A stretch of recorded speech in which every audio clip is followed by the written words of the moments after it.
In this product review, I'm going to discuss some different sling attachment plates for your AR15 style rifle. And I'm going to discuss one specific style. That is the latch plate that accepts a QD sling attachment.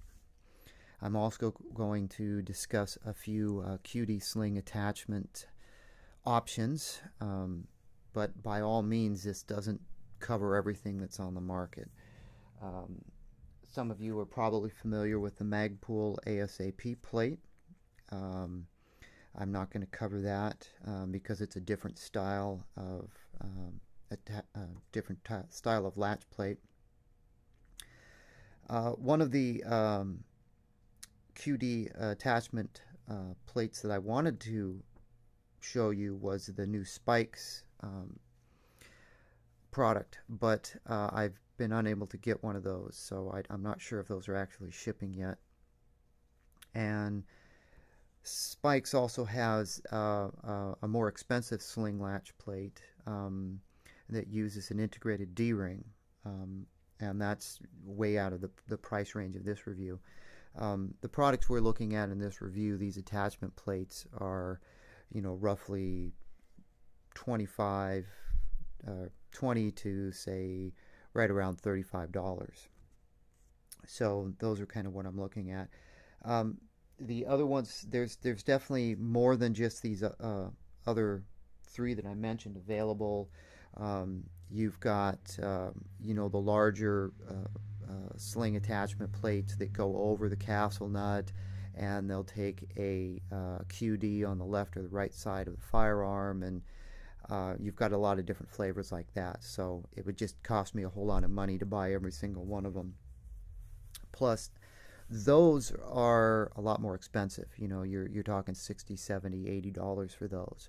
So what I'm looking at basically is just this style of attachment plate here for now. These are relatively inexpensive. These run from roughly $20 to about $35, give or take. So I've got three of the more popular ones that are available right now on the market. This one, which comes in this packaging, I've got these all still in their packaging. I'll take them out so you can see them. This is a Fortus latch plate. It is a 6061 aluminum, black, mil-spec finish, USA made. And this one is a Daniel Defense, pretty much almost identical to the Fortus, 6061 aluminum, weighs 0.5 of an ounce, USA made. It's about $33 though, whereas the Fortus is $22. And then we have the Noveske. This is how the Noveske ships. Now the Noveske runs about $24, and it is a stainless steel latch plate, and it's parkerized. Now the QDs I have just a small sampling here. I have the normal QD. I believe this is a Troy, and this is also a new Spikes product. This is the Spikes QD with a D loop on it, and I'll take it out of the bag and we can look at that. This one is a Damage Industries. It's virtually identical to the Spikes, which tells me that both these companies are probably buying them from the same manufacturer. And the other one I have here is made by GG&G. It again is a mill standard 1913 spec, lifetime warranty. It has a little bit of a different shape to the ring on it, and we'll talk about that when I get it out of the package. So this is really the only one that had any type of POP type of packaging to it. Everything else kind of ships in little baggies. So let me pull these all out so you can get a good look of what they look like outside of the bag. Alright, with everything out of the packages, I'll just go through each one of these And we'll start with the QD sling attachment points. This Troy, this is the standard QD sling attachment point that most of you are familiar with. You know, stainless steel construction, and this rectangular oval design is ideal for wrapping a 1-inch nylon sling through. You'll also notice that this does not have a recessed push button, and I'll cover that a little later because it's kind of important for this review. Now these other ones are shaped differently, and the reasoning behind this shape difference is for use with like the Magpul MS3, MS2 slings, mash hooks, H&K style hooks, and so on. Those do not work very well with these types of QD sling mounts. So if you're using an MS3 or any of those other ones, other types of slings, these attachment points are much more optimum.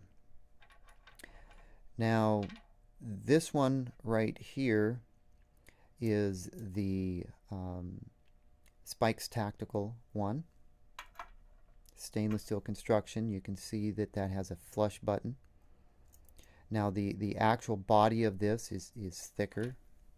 If we were to compare the two of those, you can see that it is definitely taller, and I believe it is taller so that the button is recessed. And you can see this other one is a Damage Industries, and it is virtually identical to the Spikes Tactical.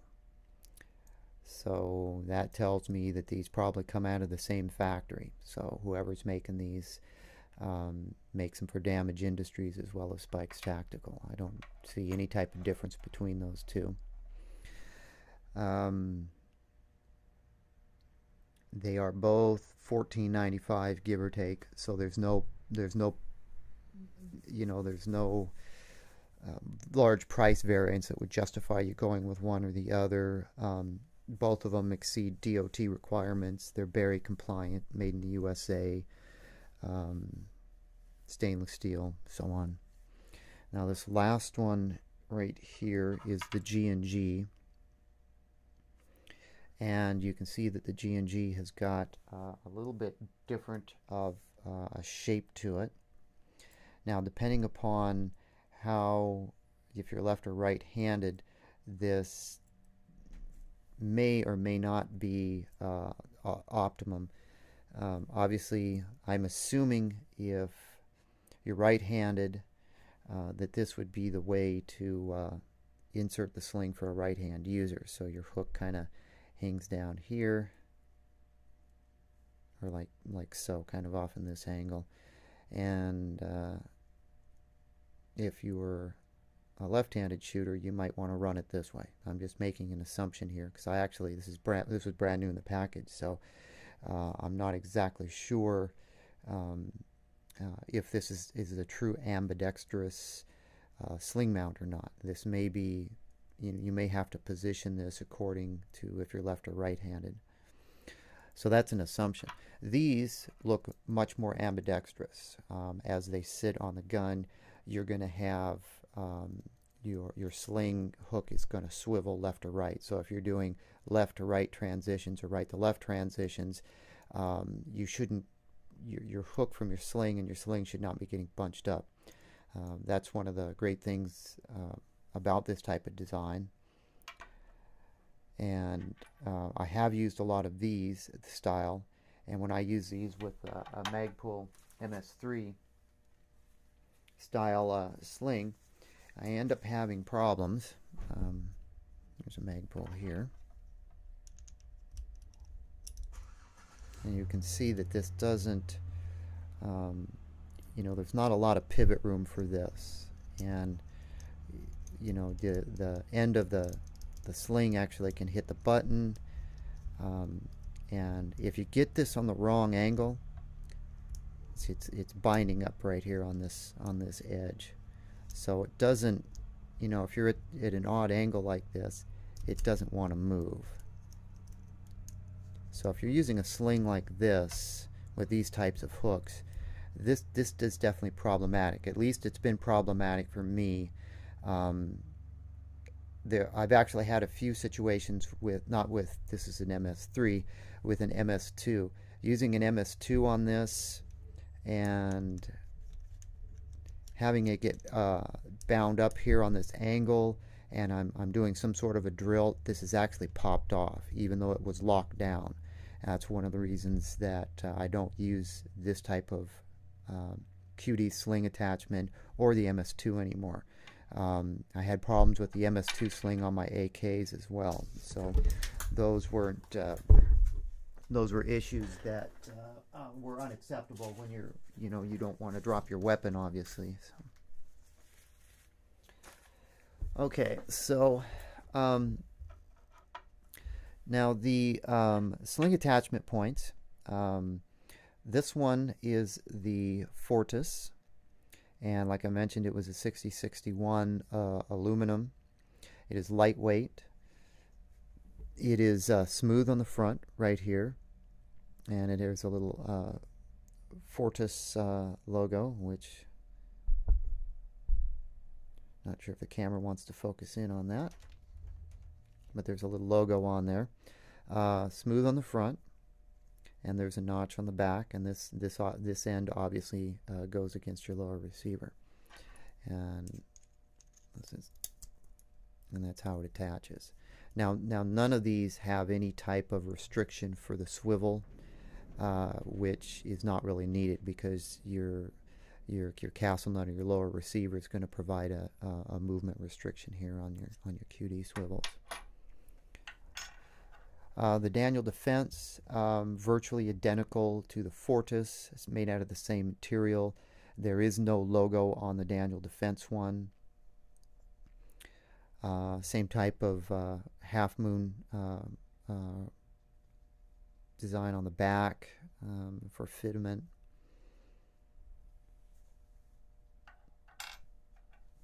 And this last one, it's a little bit different. The Noveske is a little bit different. One, the finish is different.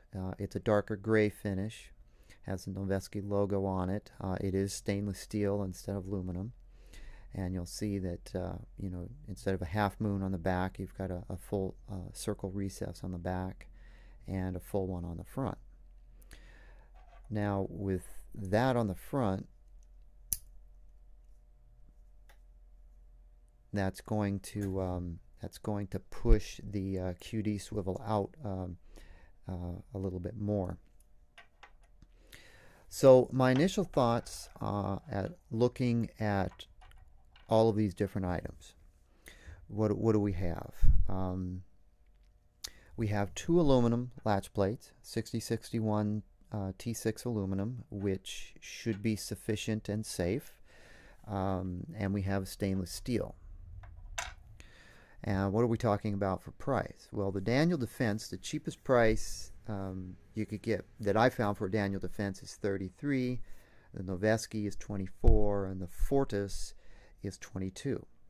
So my pick out of these at this point would be the Noveske because of it's a stainless steel end plate.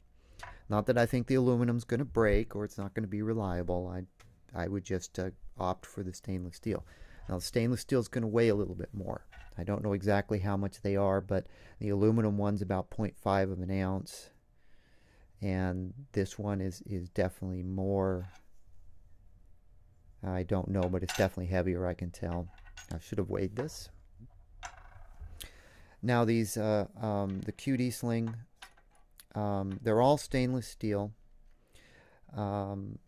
This design is not optimum for running with MS3 slings or HK style hooks and so on. So this style, unless you're wrapping a nylon sling through this, I wouldn't even use that. That's my opinion. The Damage Industries and the spikes, well, they look like they're made by the same manufacturer. They're exactly the same from what I can tell. And they're the exact same price. And they have the exact same specifications. Berry compliancy, exceeds DOT requirements, black oxide finish, stainless steel. 1-inch D loop, so on and so on. So you could go with either one of those. Again, they're virtually identical, so I'd opt for whichever one is cheaper. They're both $14.95. The Damage Industries one you can get from Bravo Company, and the Spikes one, AIM Surplus, has got those for $14.95. Now the G&G is a little bit different, and I can't, I don't, let's see, since I haven't actually used it at all, it's hard for me to make a, give you an opinion on it. Yeah, I can see this, depending upon how the sling moves around, I can see the sling getting caught just by moving this, and it's actually pushing the button. So the G&G does not have a flush button, and I'm going to get to the flush button issue in a minute. If you're going to consider one of these, get one with a flush button. I'm telling you, you know, right here there's an issue. This is hitting the button. Not in this angle, but over here. So right off the bat, I'm seeing a problem with the sling hitting the button. Now, what I'll do is I'm going to go ahead and I'm going to install each one of these on a lower, and I'm going to show it to you, and then I'm going to show you why the importance of getting a flush button on your QD sling mount is important. Okay, what I've done is I've started off with the Noveske sling attachment plate, and I have the Troy standard QD attachment. And as you can see, your amount of rotation is limited by your castle nut. And you can also see that the Noveske attachment plate isn't dark black, it's a darker gray. This would probably go great with you know, one of the Spikes buffer tubes, which is kind of a dark gray color as well. And I've got a stock on here. This is a just a standard Magpul MOE stock. And what I want to show you is when we go full, when we push the stock all the way in, it actually is pushing on the button here. And in this particular situation, this is probably not that bad. But I actually, using a different QD sling attachment, I actually ran into a problem where I compressed the stock while I still had this hung around my body on a 1-point sling. I compressed the stock, and then I brought the stock back out for some reason, and my rifle dropped, mainly because this pushes in on the button. And for some reason, when I removed this, the whole assembly pulled out right away before this button could spring back, and I dropped my rifle nose down into the dirt. And so that's why from that point forward I've never used any type of attachment points with the exposed button. So this may or may not be a problem depending upon, you know, what type of stock you're using, or it may have just been a fluke, but you know, you can definitely, you can see the contact being made right there. And some stocks may be worse than this Magpul MOE. So if I remove this one, and let's say I put the Spikes on here, you can see with the flush button, you know, there's the stock. The stock is all the way up flat against the attachment point, and the button is recessed. So there's no way this is going to push on the button. And we even fully locked, we still have rotation of the D loop on the QD right there. So it still rotates just fine. So good design. So that was the Spikes, and the Damage Industries isn't going to be any different because they're identical.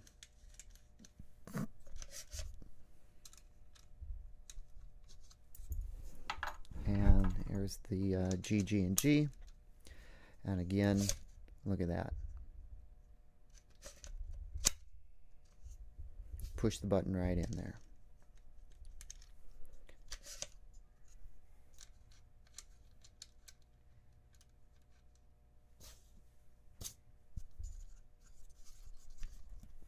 And I'll grab my sling again.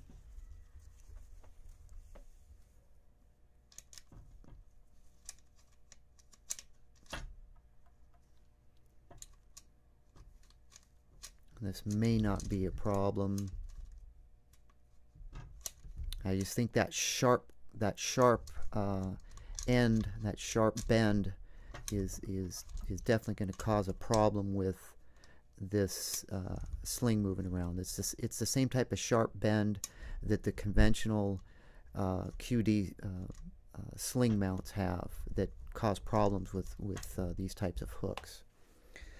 So I can already feel that we don't have a smooth transition, and it's binding up.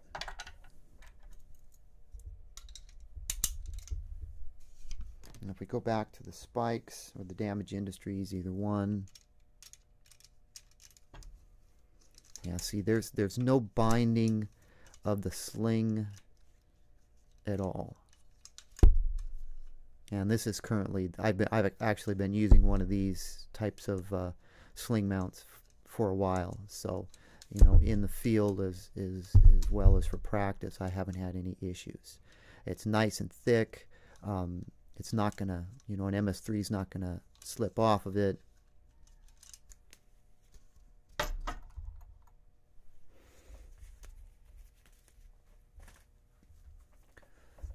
Okay, so we pretty much saw all of the QD attachment points on the Noveske. So,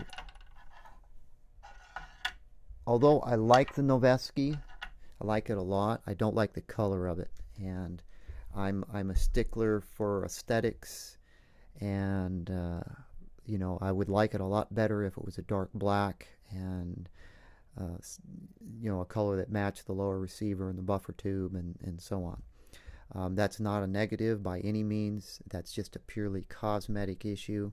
I think if this was combined with the dark gray spikes buffer tube, that would you know, that would definitely look better. This is a Daniel Defense buffer tube here, so it's a dark black. So we'll try the other two sling plates on here, and you can get an idea of what those look like as well. Okay, this is the Fortus, and you can see that it is a dark black. It matches the lower receiver and it matches the buffer tube, so it basically blends in. You can't really see the little Fortus logo on there. I'm not sure exactly what it is, but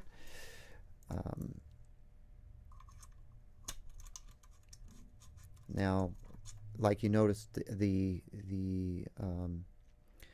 Noveske has a protruding ridge. These aluminum ones by Daniel Defense and Fortus do not.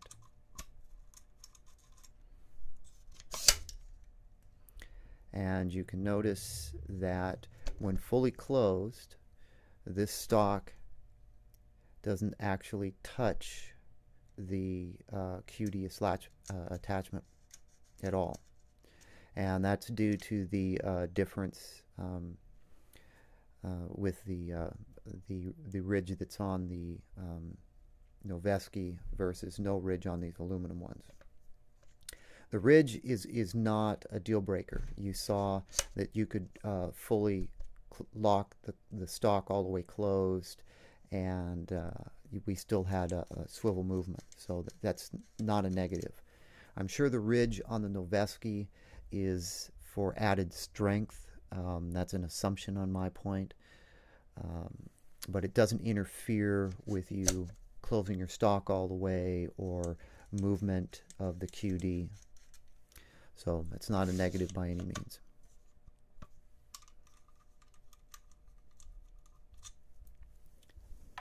And we'll go back to the G&G.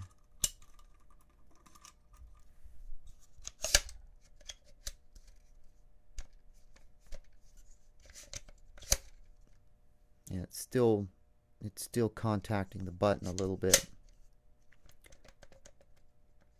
It's actually touching the button, but it's actually not pushing in on the button with this type of sling plate.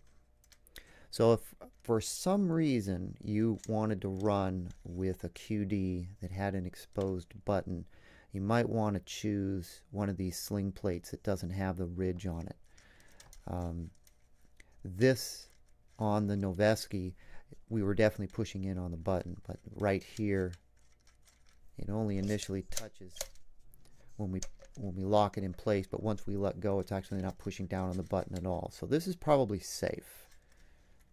But you know, this G&G, you still got this sharp bend right here that causes problems with some slings. Something else, whoops, keep in mind.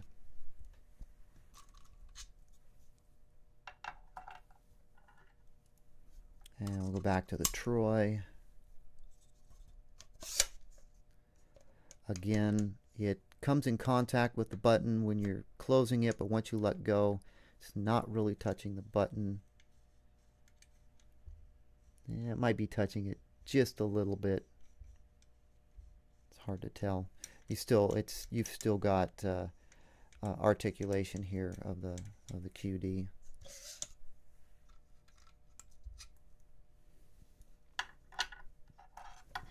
All right, I'll move on to the Daniel Defense Endplate, which is the last one on the list.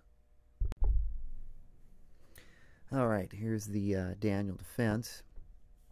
I've been using this Daniel Defense Endplate for a while. I actually took it off another rifle so I could use it for this review. And you can see right around where the QD goes in that the black finish is starting to chip off there a little bit. And that's because I've used this end plate quite a bit without issue.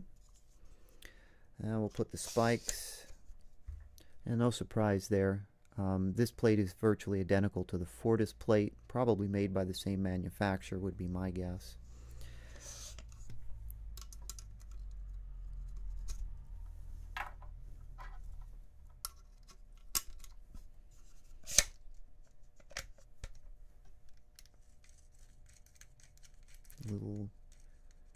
Might be a tad bit of rubbing there, but at least it's not pushing in on the button.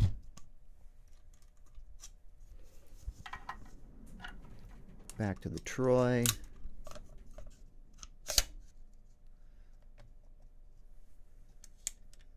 Yeah, I can't tell. Might be a smidgen, a bit of rubbing. After a while, it may rub a groove into the button. I don't know, but at least it's not pushing down on the button. So, in conclusion, I recommend when choosing a QD that you choose one that has a pretty broad D-ring that can accommodate the hooks on your sling, whether you're using an MS3 Magpul or you know, something with a mash hook or an HK style hook. I would avoid these types with these sharp ends on them. I've had problems with them. That's been my personal experience. Your results may vary, but I don't like this style. I don't like the standard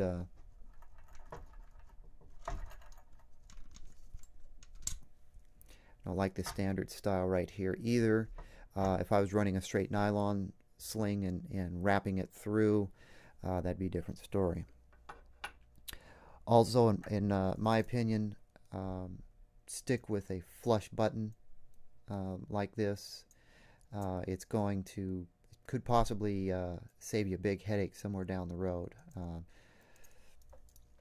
Now, as for the sling plates, like I mentioned, the Fortus and the Daniel Defenses are same material, same construction. I can't see recommending the Daniel Defense because it's substantially more.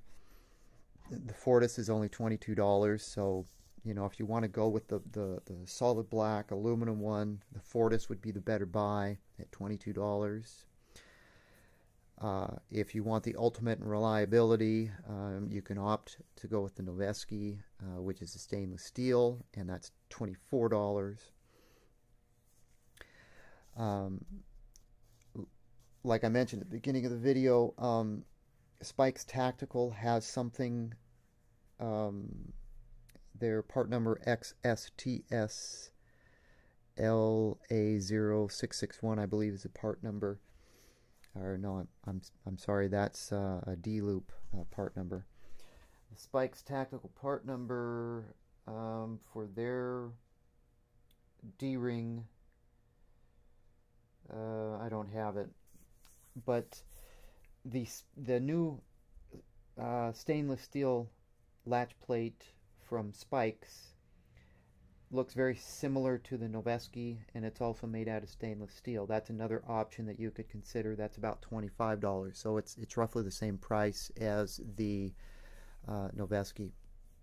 I don't know what the finish looks like because I haven't actually seen one. I've only seen pictures of it, so I can't tell you if the Spikes is black or if it's the same type of parkerized dark gray type of finish on it. I can't tell you on that. If I have a chance to get one when they are in stock at one of my distributors, I'll pick one up and I'll add some comments to this video and give you an update on what I think about it. So my recommendation, the best buy here is Noveske at $24, mainly because it's stainless steel. If the color bothers you, you can opt for the aluminum one, and the Fortus would be the best buy there for $22. In wrapping this up, I know there's lots of other ones out there. I can't, unfortunately, I just can't cover all of them. They're not all in stock, and it would cost quite a bit of money to get them all. So anyway, that's going to be it for my review of QD latch plates and some QD sling attachment options.